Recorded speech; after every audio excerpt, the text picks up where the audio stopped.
Now, one thing I've said consistently, and I really meant it, and we're showing it right now, is that the Star Wars community is one of the more powerful communities out there. And it took the resurgence of Battlefront 2 to actually show it. Here you got it, folks. Battlefront 2 is the 5th game trending in PlayStation 2. You can see right here, Grand Theft Auto 6, Grand Theft Auto 5, Call of Duty, Precinct, Battlefront. Immediately after that, you can see Fortnite. And of course, it's because, you can see here, it's because of Star Wars. And it's not just that. On TikTok, anywhere you go, you have Battlefront 3 spread the word. Recently, the Star Wars account posted this, and this is from Star Wars Celebration. Firefox, the official account of Firefox, came out and said, "We think the people want Battlefront 3. I mean, at this point, it's getting to be kind of ridiculous. You know who hasn't commented? Lucasfilm Games. You know who hasn't commented? EA, the people in charge, the people who made it. And daily, I get messages from the fans. Daily. So thank you so much for the support. Please go ahead, share this video, like this video, comment down below, just despite all these companies that are not responding to us. You need to show them that Battlefront still has the support it needs to continue. And these are my honest thoughts on Battlefront 3. Not only is it going to happen, just look at the responses from the last video I did yesterday. Make it happen, we want Battlefront 3.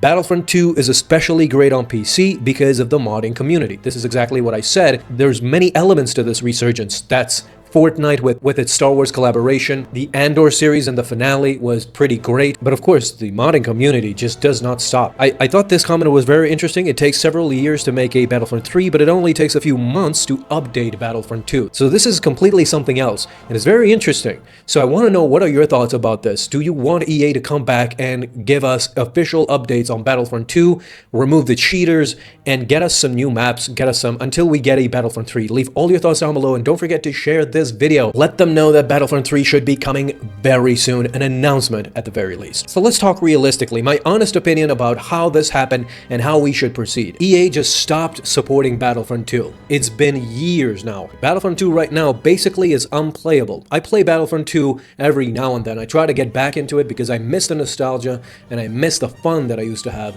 with this game. So I go back and forth, but it's been like it's Counter-Strike. At some point, it's just unplayable from the cheaters. There's so many cheaters that have infiltrated the game because the game has no support, basically. And for cheaters, that means a free-for-all.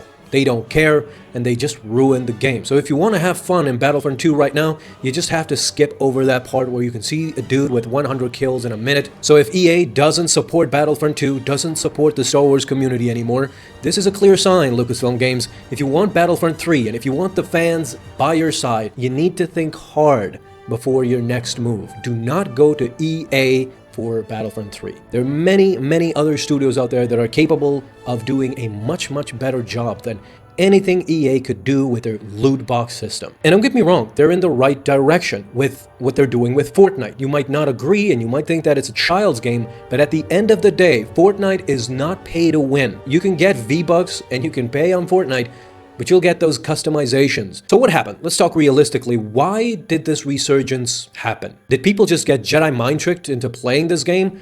Well, perhaps. We can talk through the steps all we want, but there are clear signals as to how this actually happened. So let's start with Star Wars Celebration. This Star Wars Celebration created a lot of hype around Star Wars. There were a lot of new movies announced, new projects, new games. There's so much hype around Star Wars right now that I can't blame normies for actually thinking of Star Wars and trying to get back to it. The second thing I think that is helping the Star Wars community, the Star Wars Battlefront community, is of course the mods.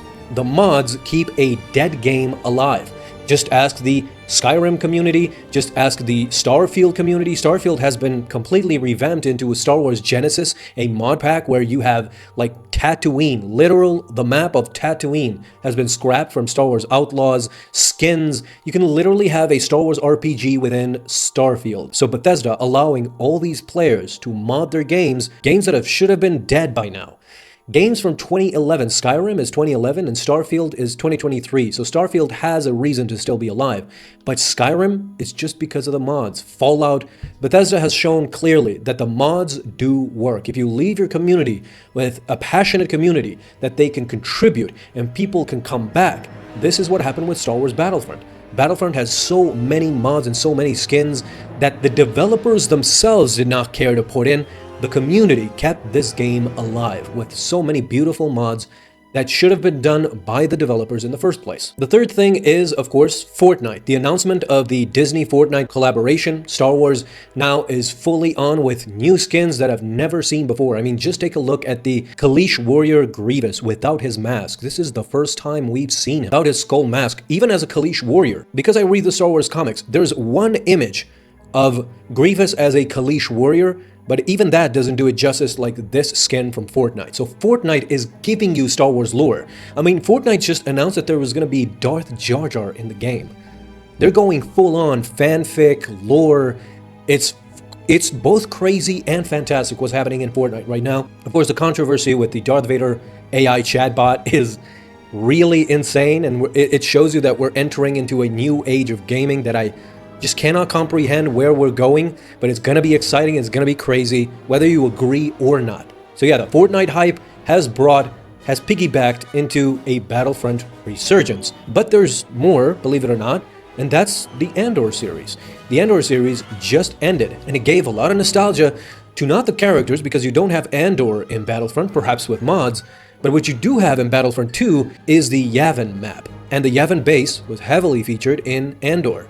And people, of course, have been wanting to play in that jungle, so they go back to Battlefront 2 because it has a great Yavin map. In saying all this, let's imagine a Battlefront 3. Developed by anybody but EA, Lucasfilm Games should collaborate with a known studio who is very prominent in the multiplayer community, and that they can deliver all the new content that we have in Star Wars right now. Starting with, of course, the Andor series. Andor just gave us ample material in new ships, new fighters, new and beloved characters. And in Battlefront 3, you can bring back the eras. So you have the prequel era, you have the original trilogy era, but outside of the sequel trilogy era, you can do the Imperial Remnant era, the Mandoverse era. And this has not been explored in any game whatsoever. So you can have a super powerful Luke Skywalker. At the same time, you can have a Grogu and Mando together. If you pick them, Grogu can do force tricks while Mando can shoot his way out of trouble. You can have Bo-Katan. You can even have Thrawn. Imagine having Thrawn in an official Star Wars game. How exciting could Battlefront 3 really be? Let's not talk about even like the maps. I'm saying the vehicles could be great and the characters, but imagine the maps. Imagine playing on Niamos. There's so much Star Wars content that has come out since 2017. Remember, Battlefront 2 released in 2017. Do you realize how many maps we have since then? How many new playgrounds could you have and really roam around and play and have the time of your life? This is why a lot of fans are excited about a Battlefront 3 comeback. Somebody at Lucasfilm Games, pay attention to the Star Wars fans, because we are one of the most powerful communities in all of the fandom.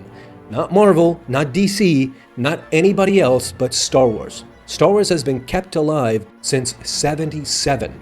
Since its inception, the fans have never given up, even through the most downs Star Wars has ever had, and that's including the Disney era. Fans have always stood by Star Wars. This is the time where you reward them with an announcement that the Battlefront 3 game is coming by a reputable studio that will take care of the fans. Yes, you need to sell something, right? Sell skins, sell mods, sell anything outside of pay to win. That's all we ask. That's all the fans have ever asked. You cannot botch this. There is no way you could do that. At this point, the lesson has been learned. Just start doing it. There's so much hype around Star Wars right now that I can't blame normies for actually thinking of Star Wars and trying to get back to it. You need to think hard before your next move. Do not go to EA for Battlefront 3. I did my part. I was convincing. Now it's your turn. Go down below, like this video, share this video, and leave a comment down below.